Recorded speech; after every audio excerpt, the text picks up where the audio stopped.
വളരെ അനുഗ്രഹിക്കപ്പെട്ട നല്ല നിമിഷങ്ങൾക്കായി ദൈവത്തെ നന്ദിയോടുകൂടി സ്തുതിക്കുന്നു. ये बहुत सुंदर अवसर के लिए मैं परमेश्वर का धन्यवाद करता हूँ. ആന്തരിക സൗഖ്യ ശുശ്രൂഷകളിലേക്ക് നിങ്ങൾക്ക് വീണ്ടും സ്വാഗതം. और एक बार आंतरिक चंगाई की सेवकाई में हम आप सबका स्वागत करते हैं. ഒരു വാക്ക് പ്രാർത്ഥിച്ച് നമുക്ക് ഈ ശുശ്രൂഷകൾ ആരംഭിക്കാം. प्रार्थना के साथ हम इस सभा का आरंभ करेंगे. പരിശുദ്ധ പിതാവേ, യേശുവിൻ നാമത്തിൽ ഈ ശുശ്രൂഷകളെ അങ്ങയുടെ കരങ്ങളിൽ സമർപ്പിക്കുന്നു. स्वर्गीय पिता यीशु मसीह के नाम से सेवकाई को आपके हाथों में सौंपते हैं. ദശലക്ഷക്കണക്കിന് ആളുകൾക്ക് ആന്തരിക സൗഖ്യ ശുശ്രൂഷ പ്രയോജനമായി തീരട്ടെ, സൗഖ്യമായി തീരട്ടെ. प्रभु ये आंतरिक चंगाई की जो सभा है प्रभु हजारों के लिए उनके जीवन में एक आशीष का कारण बनाए. പരിശുദ്ധാത്മാവേ, അങ്ങയെ ഞങ്ങൾ സ്വാഗതം ചെയ്യുന്നു. അങ്ങയെ കൂടാതെ ഞങ്ങൾക്കൊന്നും ചെയ്യുവാൻ കഴിയില്ല. पवित्र आत्मा, हम आपके स्वागत करते हैं. आपके बिना हम कुछ भी नहीं कर सकते. ഈ ശുശ്രൂഷകളിൽ മുഴുമഹത്വവും സ്തുതിയും സ്തോത്രവും യേശുവിന് മാത്രം അർപ്പിക്കും.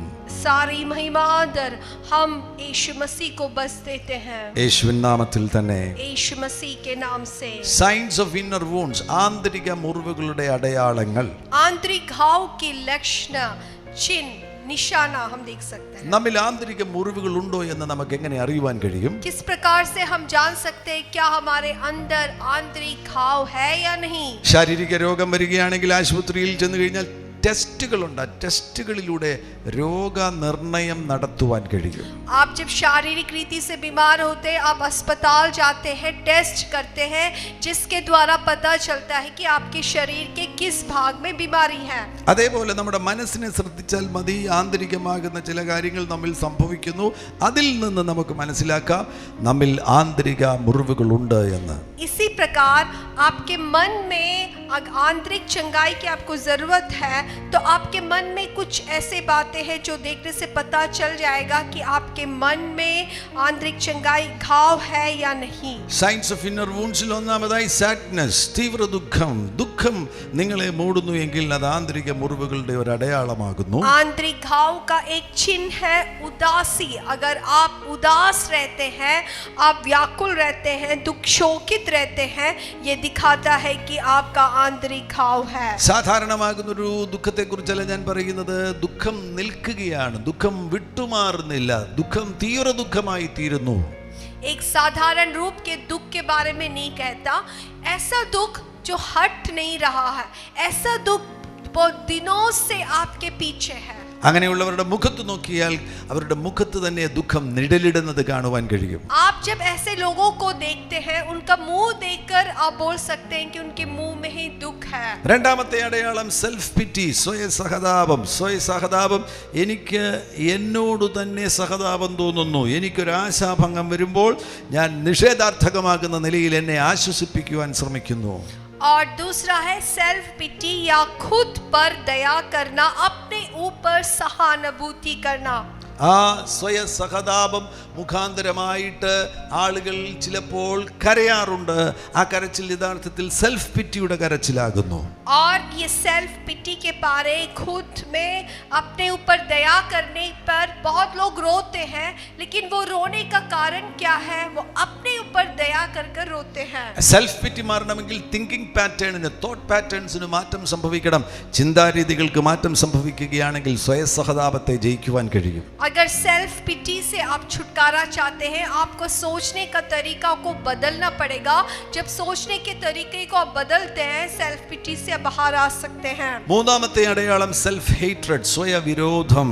Negative feelings about themselves, rejecting oneselves after being rejected by others. അവരവർക്ക് അവരവരെ കുറിച്ച് തന്നെ ഉണ്ടാകുന്ന വിരോധം, അവരവരെ കുറിച്ച് തന്നെ ഉണ്ടാകുന്ന നിഷേധാർത്ഥകമാകുന്ന ചിന്ത. और तीसरा है स्वय घृणा. अपने आप से घृणा करते हैं, अपने आप को पसंद नहीं करते, अपने खुद से एक घृणा पैदा है. നിങ്ങൾ യേശുക്രിസ്തുവിനാൽ വിടുവിക്കപ്പെട്ടൊരു ദൈവവേദലാകുന്നു എങ്കിൽ നിങ്ങൾ പ്രൈസ്ലെസ് ഇൻ വാല്യൂ. നിങ്ങളുടെ മൂല്യം എന്ന് പറയുന്നത് വിലമതിക്കുവാൻ കഴിയുകയില്ല. अगर आप यीशु मसीह के द्वारा उद्धार पाए व्यक्ति हैं, तो आप अनमोल है. आपका कोई दाम नहीं बोल सकता. നിങ്ങളെ വിലയ്ക്ക് വാങ്ങിയത് യേശു തന്റെ ചങ്കിലെ അവസാന തുള്ളി രക്തവും കൊടുത്താണ്. यीशु मसीह ने अपना लहू खून आखिरी बूंद भी आपको देकर बचाया है. അതിനാൽ സ്വയവിരോധത്തിൽ ജീവിക്കരുത്. इसलिए कभी भी अपने आप को घृणा करते हुए नहीं जीना है. ചിലർക്ക് കണ്ണാടിയിൽ നോക്കുമ്പോൾ അവരെ നോക്കുമ്പോൾ തന്നെ വെറുപ്പാണ്. और कई लोग जब अपने आप को आईने में देखते हैं अपने आप से घृणा करते हैं. ഇനി നിങ്ങൾ കണ്ണാടിയിൽ നോക്കിയിട്ട് നിങ്ങളെ തന്നെ ഇഷ്ടപ്പെടണം, നിങ്ങളെ തന്നെ സ്നേഹിക്കണം. लेकिन आज से अब आईने में देखकर आप खुद अपने आप को पसंद करना, अपने आप से प्रेम करना है. ദൈവത്തെ സ്നേഹിക്കുവാൻ കഴിയുന്നതിന്റെ ഒരു പ്രധാനപ്പെട്ട തുടക്കമാണ് നമുക്ക് നമ്മോട് തന്നെ സ്നേഹം തോന്നണം. अगर आप परमेश्वर से प्रेम करना चाहते हैं तो सबसे पहले चाहिए कि आप खुद अपने आप से भी प्रेम करें. എന്നാൽ സെൽഫ് ഹേറ്റ്രഡിൽ ഒരാൾ ജീവിച്ചു കഴിഞ്ഞാൽ അത് മുഖാന്തരം സെൽഫ് പിറ്റി വർദ്ധിക്കും, വിക്ടിം മെന്റാലിറ്റി ആ വ്യക്തിയിൽ ഉണ്ടാകും, ഹോപ്പ്ലെസ്നെസ് ഉണ്ടാകും, വർത്ത്ലെസ്നെസ് ഉണ്ടാകും, ലോ സെൽഫ് എസ്റ്റീം ആ വ്യക്തിയിൽ ഉണ്ടാകും. अगर एक व्यक्ति अपने आप से घृणा करते हैं तो वो खुद अपने आप पर दया कर सकते हैं, सेल्फ पिटी में जा सकते हैं और पीड़ित मनोभावता को रख सकते हैं, अपने आप को निकम्मा सब समझ सकते हैं. നാലാമത്തെ ഇന്നർ വൂണ്ട്സിന്റെ സൈൻ ആന്തരിക മുറിവുകൾ ഉണ്ടോ എന്നറിയുവാൻ കഴിയുന്ന ഒരടയാളമാകുന്നു. ഏറ്റവും പ്രധാനപ്പെട്ട അടയാളമാണ് വിഷാദരോഗം, ഡിപ്രഷൻ. और चौथा एक चिन्ह या लक्षण है कि आपके अंदर आंतरिक घाव है या नहीं जानने के लिए, वो है डिप्रेशन या निराशा. അനേകർ ലോകവ്യാപകമായിട്ട് ഇന്ന് ഡിപ്രഷന് അടിമകളാകുന്നു. बहुत लोग आज संसार में निराशा के अधीन में हैं. ദശലക്ഷക്കണക്കിന് ആളുകൾ ഡിപ്രഷൻ അടിമകളാകുന്നു. और ऐसे हजारों लोग निराशा के अधीन में हैं. ഡയാന രാജകുമാരിക്ക് ഡിപ്രഷൻ ഉണ്ടായിരുന്നു. और रानी डयाना जो है उसको डिप्रेशन था. നമുക്കത് വിചിത്രമായി തോന്നത്തില്ലേ? അതേപോലെയുള്ള ഒരാൾക്ക് ഡിപ്രഷൻ ഉണ്ടാകേണ്ട കാരണമുണ്ടോ? आपको ये बहुत ही अचंभा कर सकता है, ऐसे एक व्यक्ति उसको निराशा कैसे हो सकता है. ഇന്ത്യയിലെ ഒരു വലിയ ബിസിനസ്സുകാരനെ കുറിച്ച് എനിക്ക് കേൾക്കുവാൻ കഴിഞ്ഞു. അദ്ദേഹം കോടിക്കണക്കിന് രൂപയുടെ ആസ്തിയുള്ള മനുഷ്യനാണ്, പക്ഷേ ഡിപ്രഷനാണ്. और हमारे भारत में ऐसे एक बड़ा धनी व्यक्ति है, उसको करोड़ों रुपए है, लेकिन वो आज डिप्रेशन से जा रहा है. യേശു ക്രിസ്തുവിന്റെ അരികിൽ വരികയാണെങ്കിൽ വിഷാദ രോഗികളെ യേശു സൗഖ്യമാക്കും. अगर आप यीशु मसीह के पास आते हैं, आपकी निराशा को यीशु चंगा कर सकता है. യേശു ക്രിസ്തുവിന്റെ ശുശ്രൂഷയുടെ മാനിഫെസ്റ്റോ ആണ് നമുക്ക് യെശയ്യാ പ്രവാചകന്റെ പുസ്തകം 61-ാമത്തെ അധ്യായം 1 മുതലുള്ള വാക്യങ്ങളിൽ കാണുവാൻ കഴിയുന്നത്. और यीशु मसीह की सेवकाई के आरंभ में यीशु मसीह की सेवकाई किस प्रकार से है, इसको हम एशिया नबी की किताब उसका 61 में दे सकते हैं. അതിന്റെ 3-ാമത്തെ വാക്യത്തിൽ യേശു വിഷാദ രോഗത്തെ സൗഖ്യമാക്കുന്നവനാകുന്നു എന്ന് നമുക്ക് കാണുവാൻ കഴിയുന്നു. और उस वचन के आरंभ में ही देख सकते हैं जो मन में जो निराशा से भरे हैं उसको यीशु चंगा करता है कर. യെശയ്യാവ് 61:1 മുതലുള്ള വാക്യങ്ങൾ വായിക്കാം. എളിയവരോട് സദ്വർത്തമാനം ഘോഷിപ്പാൻ യഹോവ എന്നെ അഭിഷേകം ചെയ്തിരിക്കൊണ്ട് യഹോവയായ കർത്താവിന്റെ ആത്മാവ് എൻ്റെ മേലിരിക്കുന്നു. ഹൃദയം തകർന്നവരെ മുറിവ് കെട്ടുവാനും തടവുകാർക്ക് വിടുതലും ബദ്ധന്മാർക്ക് സ്വാതന്ത്ര്യവും അറിയിപ്പാനും യഹോവയുടെ പ്രസാദ വർഷവും നമ്മുടെ ദൈവത്തിൻ്റെ പ്രതികാര ദിവസവും പ്രസിദ്ധമാക്കുവാനും ദുഃഖിതന്മാരെയൊക്കെയും ആശ്വസിപ്പിപ്പാനും സിയോനിലെ ദുഃഖിതന്മാർക്ക് വെണ്ണീറിന് പകരം അലങ്കാരമാലയും ദുഃഖത്തിന് പകരം ആനന്ദ തൈലവും വിഷണ്ണ മനസ്സിന് പകരം സ്തുതി എന്ന മേലാടയും. ഇതാണ് വിഷണ്ണ മനസ്സ്. ഇത് ഡിപ്രഷനാണ്. ഡീപ്പായിട്ടുള്ളൊരു പ്രഷറാണ്, അല്ലെങ്കിൽ ഇംഗ്ലീഷിൽ സ്പിരിറ്റ് ഓഫ് ഹെവിനെസ് എന്നാണ് കാണുവാൻ കഴിയുന്നത്. വിഷണ്ണ മനസ്സിന് പകരം സ്തുതി എന്ന മേലാടയും കൊടുപ്പാനും അവൻ എന്നെ അയച്ചിരിക്കുന്നു. യേശു ക്രിസ്തുവിൻ്റെ ശുശ്രൂഷയിൽ വളരെ വ്യക്തം, വിഷണ്ണ മനസ്സിന് പകരം സ്തുതി എന്ന മേലാട യേശു നമുക്ക് നൽകി തരുവാൻ ആഗ്രഹിക്കുന്നു. एशिया 61 में हम देख सकते हैं उसका पहला पद से 3रा पद तक यीशु मसीह की सेवकाई के आरंभ में ये खड़ा होकर पढ़ता है, प्रभु यहोवा का आत्मा मुझ पर है, क्योंकि यहोवा ने सुसमाचार सुनाने के लिए मेरा अभिषेक किया और मुझे इसलिए भेजा कि मैं खेदी मन के लोगों को शांति दूं, कि बंदियों को मैं स्वतंत्र और कैदियों के लिए छुटकारा का प्रचार कराऊं, कि यहोवा के प्रसन्न रहने का वर्ष का और हमारे परमेश्वर के पलटा लेने का दिल का प्रचार करूं, कि सब विलाप करने वाले शांति को पाए और सियोन के विलाप करने वालों के सिर पर राख को दूर कर सुंदर पगड़ी बांधूं, कि उनका विलाप दूर कर हर्ष का तेल लगाओ और उनकी उदासी को हटाकर यश का ओढ़ना ओढ़ दो. വിഷണ്ണ മനസ്സിന് പകരം സ്തുതി എന്ന മേലാണ്. അപ്പോൾ ഡിപ്രഷനുള്ള ഏറ്റവും നല്ല മരുന്നെന്ന് പറയുന്നത് വർഷിപ്പ് ആകുന്നു. ദൈവത്തെ ആരാധിക്കുവാൻ തയ്യാറാകണം. जो उदासी मन है उसको परमेश्वर हर्ष का आनंद से भरना चाहता है. अगर आप निराशा से बाहर आना चाहता है, सबसे अच्छा है आराधना करें. 119 സങ്കീർത്തനം 28 വാക്യം. और भजन संगीता 119 उसका 28वां पद. എൻ്റെ പ്രാണൻ വിഷാദം കൊണ്ട് ഉരുകുന്നു എന്നാണ് ഇവിടെ സങ്കീർത്തനക്കാരൻ പറയുന്നത്. എൻ്റെ പ്രാണൻ വിഷാദം കൊണ്ട് ഉരുകുന്നു. വിഷാദരോഗം വന്നു കഴിഞ്ഞാൽ പ്രാണന് വല്ലാത്ത കേടുവരുമെന്നാണ് നമുക്കിവിടെ ഒന്ന് മനസ്സിലാക്കുവാൻ കഴിയുന്നത്. उस वचन में लिखा है मेरा जीव उदासी से मरे गल जाता है. तो देख सकते हैं एक व्यक्ति जब निराश हो सकते हैं उसका शरीर गलने की तरीके में है. നിരാശാരോഗമുള്ളവർ, വിഷാദരോഗമുള്ളവർ അവരെ ശ്രദ്ധിക്കുകയാണെങ്കിൽ അവരിൽ ഒരു വിഷണ്ണത കാണുവാൻ കഴിയും. വ്യസനകരമായ നിലയിലായിരിക്കും അവരെപ്പോഴും ആയിരിക്കുന്നത്. മനസ്സിന് വാട്ടം തട്ടിയ ഒരു അനുഭവം കാണുവാൻ കഴിയും. മ്ലാനത അവരുടെ ജീവിതത്തിന്റെ ഭാഗമായിരിക്കും. और जो लोग निराशा से होकर जाते हैं, आप देख सकते हैं हर दम वो दुखित रहते हैं, शोकित रहते हैं, उनके मुंह में हर दम दुख भरा रहता है. നിരാശ വിവിധ നിലവാരങ്ങളിലുണ്ട്. അതിൻ്റെ ചെറിയ തുടക്കങ്ങൾ, ആ ചെറിയ തുടക്കങ്ങൾ പെട്ടെന്ന് നമുക്ക് തിരിച്ചറിയുവാൻ കഴിയുന്നത് നിങ്ങൾ കൂടെ ഡീപ് ബ്രീത്ത് എടുക്കുന്നുണ്ടോ, ദീർഘശ്വാസം എടുക്കുന്നുണ്ടോ. ഇങ്ങനെ ചിന്തിച്ചിരുന്നതിന് ശേഷമായിട്ട് ഇങ്ങനെ നിങ്ങൾ ദീർഘശ്വാസം എടുക്കുന്നുവെങ്കിൽ അത് വിഷാദരോഗത്തിന്റെ തുടക്കമാകുന്നു എന്ന് മനസ്സിലാക്കുക. क्या आपके अंदर निराशा है?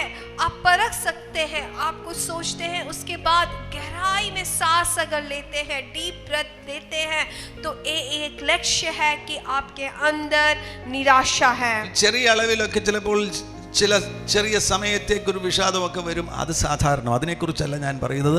ഒരാളെ മൂടുന്ന വിഷാദം, ആ വ്യക്തിത്വത്തെ മറ്റൊരു ദൗത്യത്തിലേക്കും അയക്കാതെ വണ്ണം, മറ്റൊരു ദൗത്യത്തിലേക്കും പറഞ്ഞു വിടാതെ വണ്ണം ഒരു വ്യക്തിയെ മൂടുന്ന വിഷാദം, ആ വിഷാദം കേടുവരുത്തുന്നതാണ്. അതിൻ്റെ ഒരു തുടക്കമാണ്. കൂടെ ദീർഘശ്വാസം എടുക്കുന്നു. सब व्यक्ति दुख से होकर जा सकते, मैं उसके बारे में नहीं कहता, लेकिन ऐसा दुख, ऐसा निराशा एक व्यक्ति के ऊपर पूरा छाया जैसा रहता है, जो उस व्यक्ति को कोई भी कार्य करने में वो असफल हो जाता है. ഈ കാര്യം, ഈ രോഗം എന്ന് പറയുന്ന, ഈ വിഷാദ രോഗം എന്ന് പറയുന്നത് ഒരു കോംപ്ലക്സ് ആയിട്ടുള്ള ഒരു രോഗമാണ്. ഒരു complex mixture of physical and mental factors, chemical losses ബോഡിയിൽ നിന്ന് സംഭവിക്കുന്നുണ്ട്. അതെല്ലാം കൂടെ ചേർന്ന് സമ്മിശ്രമാകുന്ന, പെട്ടെന്ന് പരിഹരിക്കുവാൻ കഴിയാത്ത നിലവാരത്തിലുള്ളൊരു രോഗമാണ് വിഷാദ രോഗം എന്ന് പറയുന്നത്. और ये जो निराशा है एक बहुत ही जटिल प्रकार का होता है. इसमें रासायनिक जो मिश्रण में बहुत ही जटिला होता है. ഏറ്റവും പ്രധാനപ്പെട്ട ഒരു അടയാളത്തിലൂടെ നിങ്ങൾക്ക് മനസ്സിലാക്കുവാൻ കഴിയും. സന്തോഷം നഷ്ടമായി, സന്തോഷിക്കാൻ കഴിയുന്നില്ല, നാളുകളായി നിങ്ങൾക്ക് സന്തോഷിക്കാൻ കഴിയുന്നില്ല എങ്കിൽ വിഷാദം നിങ്ങളുടെ ഉള്ളിൽ പ്രവേശിച്ചിരിക്കുകയാണ്. और एक उदाहरण है या लक्ष्य है, अगर आप आनंद नहीं कर सकते, आप खुशी नहीं मना सकते, तो ये दिखाता है कि आपके अंदर निराशा है. ഞാൻ ഈ ശുശ്രൂഷയിലേക്ക് വരുന്നതിന്റെ പിന്നിലെ ഒരു പ്രധാനപ്പെട്ട രഹസ്യം എന്ന് പറയുന്നത് ജീവിതാനുഭവങ്ങളാണ്. मैं इस सेवकाई में आने का जो पीछे का जो बात है वो है मेरे अपने जीवन के अनुभव. 30 വർഷങ്ങൾക്ക് മുൻപ് ഞാനൊരു വിഷാദ രോഗിയായിരുന്നു. कुछ 30 साल पहले मैं निराशा से भरा एक व्यक्ति था. ആ സമയത്താണ് ഞാൻ യേശുക്രിസ്തുവിന് വേണ്ടി എൻ്റെ ജീവിതം കൊടുക്കുന്നത്. उस समय मैंने अपने जीवन यीशु मसीह के लिए दिया. അന്ന് ഞാൻ ഒരു കോളേജ് വിദ്യാർത്ഥിയായിരുന്നു. മഹാരാഷ്ട്രയിൽ, പൂനെയിലായിരുന്നു. मैं उस समय कॉलेज में पढ़ने वाले एक विद्यार्थी था. യേശുക്രിസ്തുവിന് വേണ്ടി ജീവിതം കൊടുത്തു പരിശുദ്ധാത്മാഭിഷേകം പ്രാപിച്ചു. मैंने अपना जीवन यीशु मसीह को दिया, पवित्र आत्मा का अभिषेक को पाया. അന്യഭാഷകളിൽ ആരാധിക്കാൻ തുടങ്ങി. मैं अन्य भाषा में आराधना करता വലിയ था. സന്തോഷം ആരാധനയിൽ എനിക്ക് ലഭിച്ചു. आराधना में बहुत मुझे आनंद मिलता था. എന്നാൽ ഹോസ്റ്റൽ മുറിയിൽ എത്തിച്ചേരുമ്പോൾ ഞാൻ തനിയാകുന്ന സന്ദർഭത്തിൽ ഞാൻ ശ്രദ്ധിച്ചപ്പോൾ ഇപ്പോഴും എന്നിൽ വിഷാദമുണ്ട്. लेकिन जब मैं हॉस्टल में अकेला होता हूँ तब मैंने ध्यान दिया कि अभी भी मेरे अंदर निराशा है. പരിശോധന നടത്തി കഴിഞ്ഞപ്പോൾ എനിക്ക് മനസ്സിലായി ആ വിഷാദത്തിന്റെ പിന്നിൽ ഒരു ദുരാത്മാവുണ്ട്. जब मैंने अपने अपने जीवन को परखा, मुझे समझ में आया कि उस निराशा के पीछे भी एक दुष्ट आत्मा है. വൈദ്യശാസ്ത്രത്തിന് ഒരിക്കലും ഇത് പറയാൻ കഴിയത്തില്ല. വൈദ്യശാസ്ത്രം ഒരിക്കലും വിഷാദത്തിന്റെ പിന്നിൽ ഒരു ഈവിൾ സ്പിരിറ്റ് ഉണ്ടെന്ന് പറയുകയില്ല. അത് സയൻസ് ആണ്, അവർക്കത് പറയാൻ കഴിയത്തില്ല. എന്നാൽ അനുഭവിച്ചവർക്കറിയാം, ബൈബിൾ അത് നമ്മെ പഠിപ്പിക്കുന്നു, വിഷാദത്തിന്റെ പിന്നിൽ ഒരു ദുരാത്മാവുണ്ട്. अगर आप अस्पताल जाएंगे, कोई मेडिकल साइंस नहीं कहेगा कि निराशा के पीछे शैतान है, क्योंकि मेडिकल साइंस वो नहीं सिखाता. लेकिन बाइबल से हमें मालूम है, जो अनुभव किया है उनको मालूम है कि निराशा के पीछे एक दुष्ट आत्मा का कार्य है. ജീവിതത്തിൽ ഒരു മുറിവുണ്ടാകുന്നു, ഒരു ഇഞ്ചുറി ഉണ്ടാകുന്നു, ഒരു ഇൻസൾട്ട് ഉണ്ടാകുന്നു. ആ ഇൻസൾട്ടിനോടും ഇഞ്ചുറിയോടും നമുക്ക് കോപമുണ്ടാകുന്നു, ആങ്കർ ഉണ്ടാകുന്നു. അതോടൊന്നിച്ച് തന്നെ നമുക്ക് സ്വയ സഹതാപം ഉണ്ടാകുന്നു. ഇതെല്ലാം കൂടെ ചേരുമ്പോൾ അത് വിഷാദമാകുവാൻ സാധ്യതയുണ്ട്. आपके जीवन में आपको एक जख्म मिला है, एक अपमानित हुए हैं, तो उसके कारण आपके अंदर गुस्सा उत्पन्न होता है, और गुस्सा के ऊपर आपको अपने आप दया होता है. ये सब मिलकर आपके अंदर निराशा को ले आता है. ഒരു ചെറുപ്പക്കാരൻ ഒരു പെൺകുട്ടിയെ പ്രേമിച്ചു. ആ പ്രേമബന്ധം ഇടയ്ക്ക് വെച്ച് തകരുകയാണ്. അതൊരു ഇഞ്ചുറിയാണ്, അതൊരു ഇൻസൾട്ടാണ്. ആ പെൺകുട്ടി മറ്റൊരാളിന്റെ കൂടെ പോയപ്പോൾ ആ പ്രേമബന്ധം തകർന്നു. അതൊരു സംഭവം, അതൊരു ഇഞ്ചുറിയാണ്. और एक जवान एक लड़की से वो प्यार करता है, लेकिन उसका प्रेम संबंध असफल हो जाता है, वो लड़की दूसरे किसी के साथ चला जाता है, तो वो लड़के के लिए उसके जीवन में एक चोट मिला है. ആ സംഭവത്തോട് ഈ ചെറുപ്പക്കാരനുണ്ടാകുന്ന വികാരം കോപമാണ്. और उसके जीवन में ये जो घटना है, ये घटना के प्रति जो भावना उससे निकलता है वो गुस्सा है. എന്നാൽ കോപത്തിന്റെ അടിസ്ഥാനത്തിൽ അവൻ ഒന്നും ചെയ്യാൻ കഴിയുന്നില്ല. അപ്പോൾ അവനോട് സ്വയ സഹതാപം ഉണ്ടാകുന്നു. എന്നെ ഒന്നിനും കൊള്ളത്തില്ല, എന്നെ ആർക്കും വേണ്ട, സ്വയ സഹതാപം ഉണ്ടാകുന്നു. ഇത്രയും കാര്യങ്ങൾ ഒന്നിച്ചു ചേരുമ്പോൾ അവൻ വിഷാദരോഗിയായി തീരും. अभी वो गुस्सा उसके अंदर है, लेकिन गुस्से में वो कुछ नहीं कर सकता, तो वो खुद कहता है कि मैं अपने आप पर दया करता है, खुद को ऊपर दया करता है, कहता है कि मैं किसी काम का नहीं हूँ, कोई मुझे प्यार नहीं करता, और ये सब मिलकर उसको निराशा में डाल देता है. മൂന്ന് തരത്തിലുള്ള ഡിപ്രഷൻ ഉണ്ട്. ഏകദേശം നമുക്ക് അങ്ങനെ വേണമെങ്കിൽ പറയാം. 3 നിലവാരത്തിലുള്ള ഡിപ്രഷനെ കുറിച്ച്, വിഷാദ രോഗത്തെക്കുറിച്ച്. ഒന്ന് മൈൽഡ് ആയിട്ടുള്ളതാണ്, ഡിസ്കറേജ്മെന്റ്.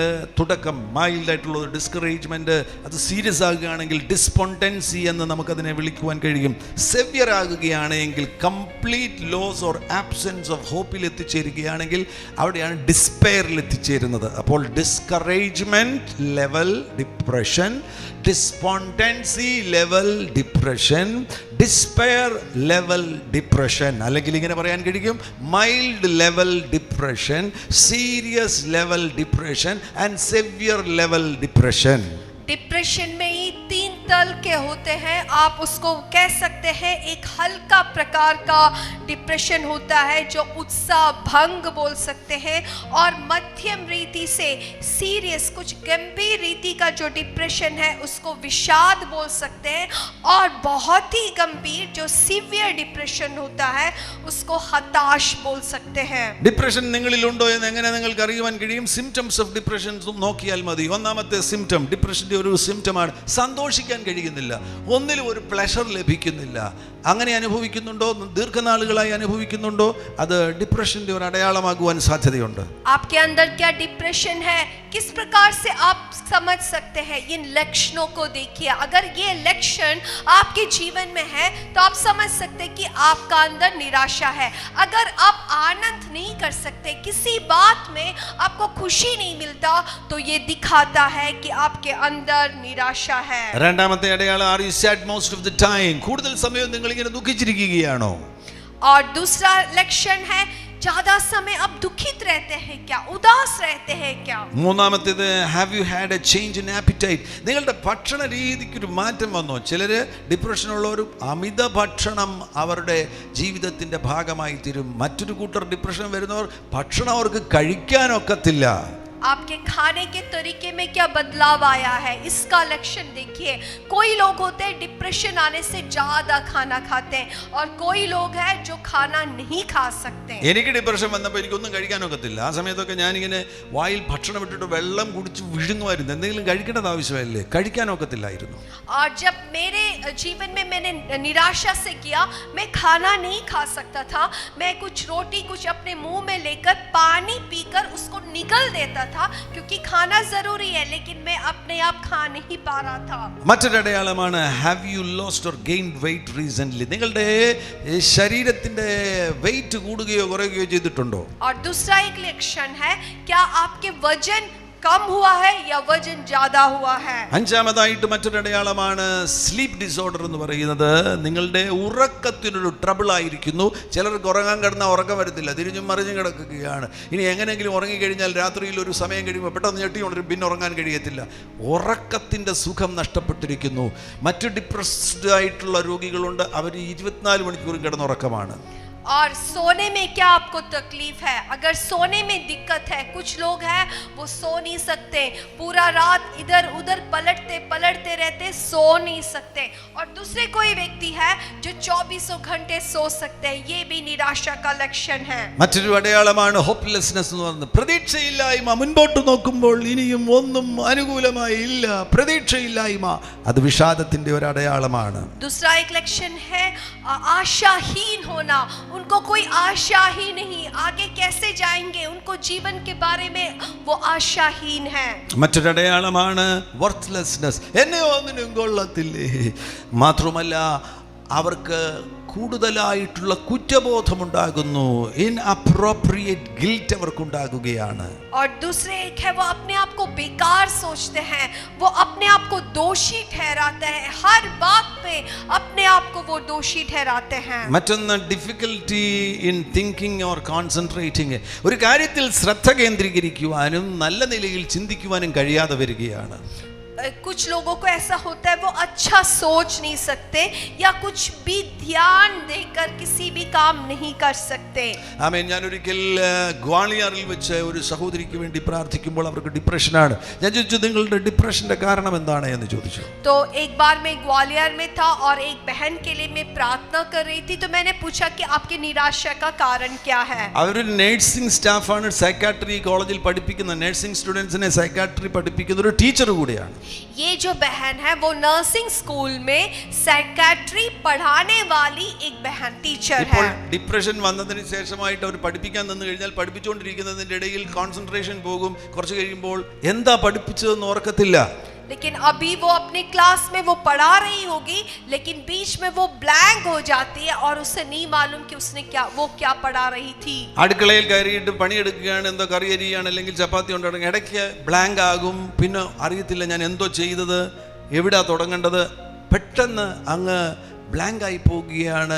ചിലപ്പോൾ 1 മണിക്കൂറൊക്കെ അങ്ങനെ അങ്ങ് ബ്ലാങ്ക് ആയി നിൽക്കുകയാണ്. और वो रसोई में कुछ काम करती है, कुछ सब्जी काट रही होगी या आटा गूंद रही होगी, लेकिन इसके बीच में वो एकदम निस्तर हो जाती है, ब्लैंक हो जाती है। उसे नहीं मालूम कि उसने उसको क्या करना है। ऐसे कुछ 1 घंटा जैसे वो ऐसे ब्लैंक हो जाती है। ഞാൻ ചോദിച്ചത്, ഇതെങ്ങനെ ആരംഭിച്ചത്?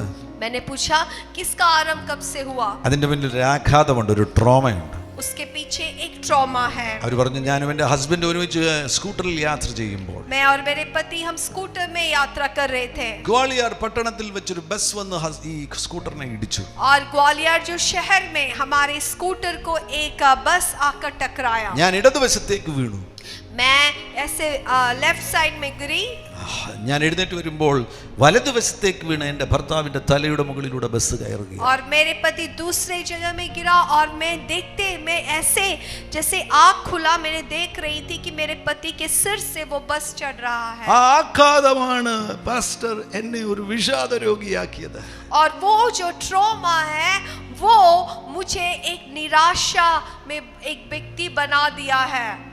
അവർ ഏകാഗ്രത നഷ്ടപ്പെട്ട ഒരു വ്യക്തിയായി തീർന്നിരിക്കുന്നു. ഒന്നിലും കോൺസെൻട്രേറ്റ് ചെയ്യുവാൻ അവർക്ക് കഴിയുന്നില്ല. वो किसी भी बात में ध्यान नहीं कर पाती, कोई भी बात अच्छी तरीके से वो नहीं कर पा रही है. മറ്റൊരു പ്രധാനപ്പെട്ട അടയാളമാണ്, നിങ്ങൾക്ക് വിഷാദമുണ്ടോ എന്ന് എങ്ങനെ അറിയുവാൻ കഴിയും? Suicidal thoughts.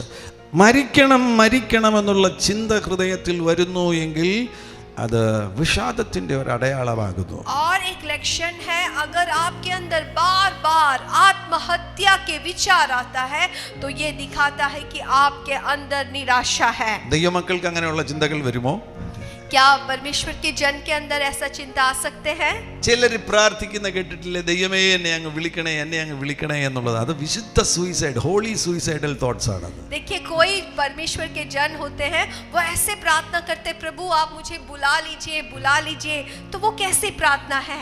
वो पवित्र आत्महत्या की चिंता है. അതിന്റെ നല്ല അടയാളമാണ് ഏലിയാവ്. तो उसका एक अच्छा उदाहरण है एलिया. ഏലിയാവിന് വിഷാദ രോഗം ഉണ്ടായിരുന്നു എന്ന് വ്യക്തമാണ്. एलिया को निराशा था, वचन दिखाता है. ദീർഘനാൾ നീണ്ടു നിന്നൊന്നുമില്ല, താൽക്കാലികമായിട്ടുള്ള ഒരു വിഷാദമായിരുന്നു, ഒരു നിരാശയായിരുന്നു. പക്ഷേ ആ നിരാശയിൽ നിന്ന് ഏലിയാവ് പുറത്തു വന്നു. वो बहुत दिनों तक रहने वाला निराशा नहीं, लेकिन कुछ समय एलिया के जीवन में भी वो निराशा से गया. ആ വിഷാദം വന്നപ്പോഴാണ് തനിക്ക് ഈ ലോകത്തിലെ ജീവിതം മടുത്തത്. और जब वो निराशा आया, उसके जीवन में उसको जीने के लिए मकसद नहीं था. യഹോവയാകുന്ന ദൈവത്തോട് താൻ ആവശ്യപ്പെടുന്നത്, എന്നെ അങ്ങ് വിളിക്കണമേ എന്ന് ആവശ്യപ്പെടുന്നത്. और वो इस प्रकार से परमेश्वर से प्रार्थना करता है कि प्रभु आप मुझे उठा लो. ദൈവമക്കളെ, നിങ്ങൾ ഈ ഭൂമിയിലായിരിക്കുന്നത് ലോകത്തിന്റെ വെളിച്ചമായിട്ടാണ്. मेरे प्रिय जनों, आप इस संसार में हैं, आप इस संसार के ज्योति हो. നിങ്ങൾ ഈ ഭൂമിയുടെ ഉപ്പാണ്. आप इस संसार के नमक है. വിശുദ്ധന്മാർ ഈ ഭൂമിയിൽ ഉള്ളത് കൊണ്ടാണ് ദൈവത്തിന്റെ കോപം ഈ ഭൂമിയിൽ വരാത്തത്. സോദോം ഗോമോറ പോലെ ഈ ഭൂമിയായി ഇതിനെ തീ കൊണ്ട് നശിപ്പിക്കേണ്ട സമയമായി. പക്ഷേ വിശുദ്ധന്മാർ ഇവിടെ ഉള്ളത് കൊണ്ടാണ് ഈ ഭൂമിയുടെ മേൽ ആ ന്യായവിധി വരാത്തത്. प्रभु ने पवित्र जन को इस भूमि पर, धरती पर इसलिए रखा है क्योंकि ये धरती पूरा पापी लोग सोदोम गोमरा के जैसे हो गया है. इसको नाश करने का समय हो गया है, लेकिन पवित्र जन को यहाँ रखा है कि और समय को आगे ले जाए. അതിനാൽ നിങ്ങളുടെ ജീവിതം എത്ര വിലപിടിപ്പുള്ളതാണ്. इसलिए आपका जीवन कितना बहुमूल्य है. ആരോഗ്യത്തോടെ ദീർഘായുസ്സോടുകൂടി ഇവിടെ ജീവിക്കണം. आपको अच्छे श्वास में, लंबी उम्र में आपको जीना है. ആ മരണചിന്തകളെ പുറത്താക്കണം. आपके अंदर अगर मृत्यु की चिंता आते हैं, उसको बाहर निकालना है. വാ തുറന്ന് നീ വിളിച്ചു പറയണം, ഞാൻ നല്ല ആരോഗ്യത്തോടെ ദീർഘായുസ്സോടുകൂടെ ഈ ഭൂമിയിൽ ജീവിക്കാൻ പോകുന്നു. आपको मुंह खोल कर ये बोलना है कि अच्छे स्वास्थ्य, लंबी उम्र तक मैं इस धरती में जीवित रहूंगा. ആമേൻ. ഡിപ്രഷൻ ഉള്ളവരുടെ ചില ബാഹ്യമാകുന്ന അടയാളങ്ങൾ ശ്രദ്ധിക്കുകയാണെങ്കിൽ അവർ പിന്നെ തലമുടി ചീകത്തുമില്ല, പല്ല് തേക്കാൻ അവർക്ക് താല്പര്യമില്ല. കണ്ടു കഴിഞ്ഞാൽ ഒരു വൃത്തിയില്ലാത്ത ഒരു നിലയിലേക്ക് അവർ മാറും. और शारीरिक लक्षण भी है, जो लोग निराशा में होते हैं उनको देख के आप समझ सकते हैं, वो अपने आप को साफ सुथरा नहीं रखते, वो अपने बालों को कंघी नहीं करते, दांत साफ नहीं करते.